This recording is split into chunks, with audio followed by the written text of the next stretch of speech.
तो राजा वाली भूमिका में जिस बंदे को भेजा गया था उसका नाम था बंदा बहादुर। मैंने बताया था कि फर्रुख शेर 1716 के अंदर बहुत बुरी तरीके से बंदा बहादुर को मार देता है। तो गुरु गोविंद सिंह की मृत्यु के बाद बंदा बहादुर जो थे वो सिख किंगडम जो हुआ करता था उसको संभालना शुरू करते। पर बंदा बहादुर की मृत्यु के बाद जो सिख साम्राज्य था वो 12 भागों में टूट गया, 12 मिसलें बन गई थी। मिसल एक अरबी भाषा का शब्द है जिसका मतलब होता है समान। तो 12 समान भागों में टूट गया। वो अलग अलग उनके नाम हो गए। फुल्किया मिसल थी, अहुल वालिया मिसल हुआ करती थी, भंगी मिसल थी, सुकर चकिया मिसल थी। ऐसे अलग अलग 12 मिसलों का यहां पर राज आ गया। इन्हीं में से एक मिसल हुआ करती थी सुकर चकिया, जिसका राज्य रावी से चिनाब नदियों के बीच में हुआ करता था। पंजाब बोले तो अपने वाला पंजाब और पाकिस्तान का पंजाब दोनों को मिला के रावी और चिनाब के बीच में सुकर चकिया मिसल का राज हुआ करता था। और इस सुकर चकिया मिसल का राजा था रणजीत सिंह। कालांतर के अंदर वो पंजाब में एक छत्र शासन स्थापित करता है। हम आज उन महाराज रणजीत सिंह के बारे में पढ़ेंगे। लिखा हुआ है कि आफ्टर डेथ ऑफ श्री गुरु गोविंद सिंह, बंदा बहादुर यूनाइटेड सिख किंगडम। बंदा बहादुर ने जो सिख साम्राज्य था उसको संगठित करने का प्रयास किया। बंदा बहादुर की मृत्यु के बाद पंजाब 12 मिसलों में विभाजित हो गया। बस याद रखने वाली बात यह है कि पंजाब में कितनी मिसलें थी। आपसे कोई पूछा जाएगा तो पंजाब में कितनी मिसलें थी, तो 12 मिसलें थी। रणजीत सिंह के बारे में पढ़ेंगे। याद रखना, बहुत बार पूछा हुआ क्वेश्चन है कि रणजीत सिंह जी कौन सी मिसल से संबंधित थे, तो रणजीत सिंह जी सुकर चकिया मिसल से संबंधित थे। पंजाब जब अहमद शाह अब्दाली अटैक कर रहा था, अफगानिस्तान का अहमद शाह अब्दाली जब अटैक कर रहा था, तो उसके अटैक का सर्वाधिक यदि कोई प्रभावित क्षेत्र था तो अपना पंजाब था। कि भाई पंजाब का मतलब पाकिस्तान तक, अफगानिस्तान के टच करता हो पाकिस्तान का बॉर्डर, तो जब भी आते तो पंजाब के अंदर लूट मार करके जाया करते थे। मुझे समझ में नहीं आया कि योगराज सिंह ने वो बयान किस प्रकार दिया कि अब्दाली हिंदुओं दी कुड़ियां नु टक्के टक्के च लेके गया सी। उसने 7 अटैक किए, 7 के अंदर पंजाब आया है। सबसे अधिक प्रभावित आप रहे हो, फिर आप ऐसा बयान कैसे दे सकते हो? पर आदमी हिल जाती है जी, चक्रियां कई बार बोल जाता है ऐसे। अहमद शाह अब्दाली के आक्रमणों के दौरान पंजाब बहुत ही अस्त व्यस्त स्थिति के अंदर आ गया था। कालांतर में अहमद शाह अब्दाली के मरने के बाद उसका पोता जमान शाह राजा बना हुआ था।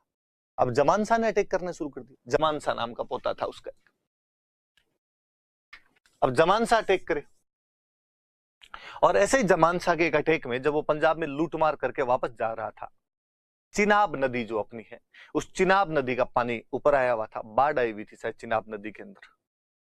उसकी 2 तोपें, वहां दलदल था बाढ़ के पानी की वजह से, उसकी 2 तोपें वहां चिनाब बोले दलदल के अंदर फंस गई। राजा को शायद जाने में जल्दबाजी थी, तो उसने कहा छोड़ो यार, बाद में देखेंगे, 2 तोपें तो रही है, चलो। वो अपनी बाकी सेना को लेकर वहां से निकल गया।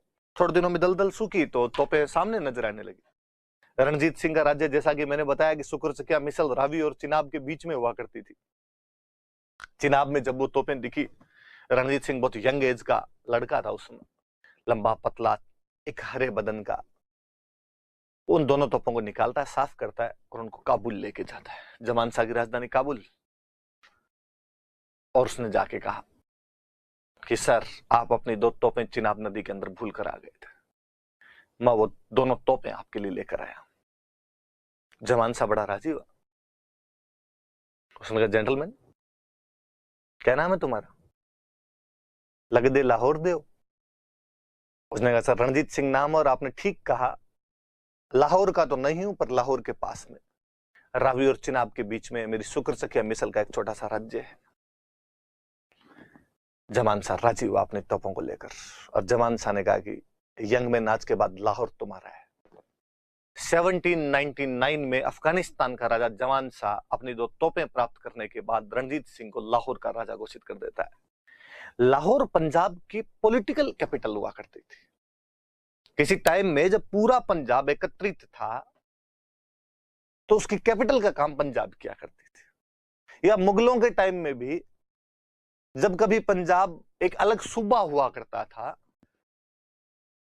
तो उसकी कैपिटल लाहौर थी। अब जिसको लाहौर मिलेगी वो पावरफुल है। 12 मिसलों में से किसको लाहौर मिल रहा है? तो सुकर चकिया मिसल को। सुकर चकिया मिसल का राजा कौन है? रणजीत सिंह। एक झटके के अंदर रणजीत सिंह, जो कभी रावी और चिनाब के बीच एक छोटे से राज्य का स्वामी था, अब लाहौर का अधिपति बन गया था। 1799 के अंदर ऐसा होता है। 1799 में अफगानिस्तान का राजा जमान शाह उसे लाहौर का राजा बना देता है। अब रणजीत सिंह की शक्तियां बढ़ी थोड़ी, दिल मांगे मोर, उसे लगा कुछ और करना चाहिए। सिखों की पॉलिटिकल कैपिटल लाहौर थी और सिखों की रिलीजियस कैपिटल अमृतसर, हरमंदिर साहिब, जिसको आप स्वर्ण मंदिर के नाम से जानते हो, अमृतसर में था। तो सिखों की धार्मिक राजधानी अमृतसर, पर अमृतसर पर कब्जा हुआ करता था भंगी मिसल का। यहां पर भंगी मिसल हुआ करती थी, पर 1805 में रणजीत सिंह भंगी मिसल को हराकर अमृतसर पर कब्जा कर लेता है। 1805 के अंदर उसने ऐसा किया, भंगी मिसल से अमृतसर छीन लिया था उसने। इसका मतलब यह हुआ कि अब रणजीत सिंह के पास में पॉलिटिकल कैपिटल लाहौर भी है और रिलीजियस कैपिटल अमृतसर भी है। अब वो सिखों का निर्विवादित बड़ा नेता बन चुका था अपने आप में। पर रणजीत सिंह का सपना था कि टोटल पूरा पंजाब मेरे कंट्रोल में है, कि अमृतसर तक ही क्यों, पूरा ठेठ आगे तक, पटियाला, नाभा, कैथल, जींद, फिरोजपुर, लुधियाना, ये वाला एरिया भी मेरे पास आ जाना चाहिए।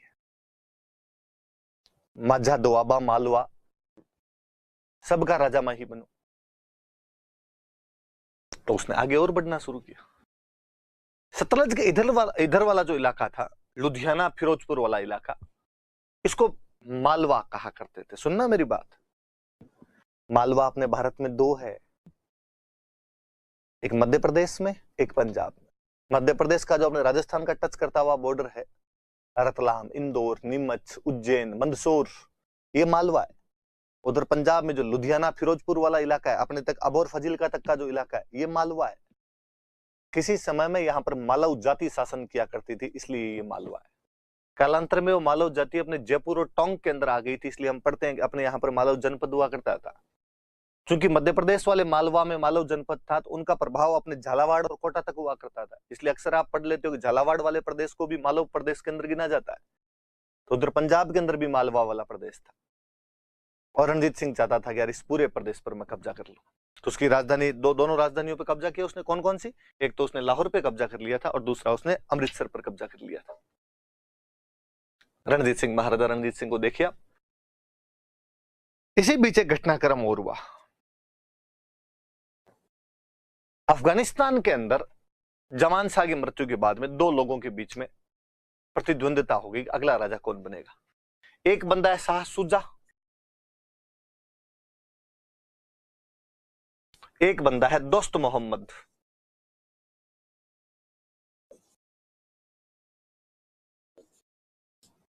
नाम से ही लग रहा है, जिसका नाम दोस्त मोहम्मद है उसके दोस्त ज्यादा होंगे।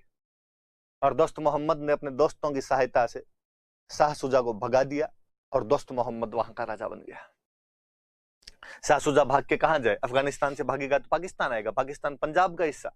पंजाब का राजा कौन? तो महाराजा रणजीत सिंह। बड़ा राजा लाहौर के अंदर बैठा, वो महाराजा रणजीत सिंह के पास है, और रणजीत सिंह को आकर उसने कहा कि महाराज मेरी सहायता कीजिए। रणजीत सिंह ने कहा करांगे, बह जा, सानू की मिलूगा, तेरी सहायता करेंगे, हमें क्या मिलेगा। उसने कहा सर मेरे पास वो चीज है जिसकी आप कल्पना भी नहीं कर सकते। क्या? उसने चमचमाता हुआ एक लाल निकालकर पेश किया, हीरा, कोहिनूर।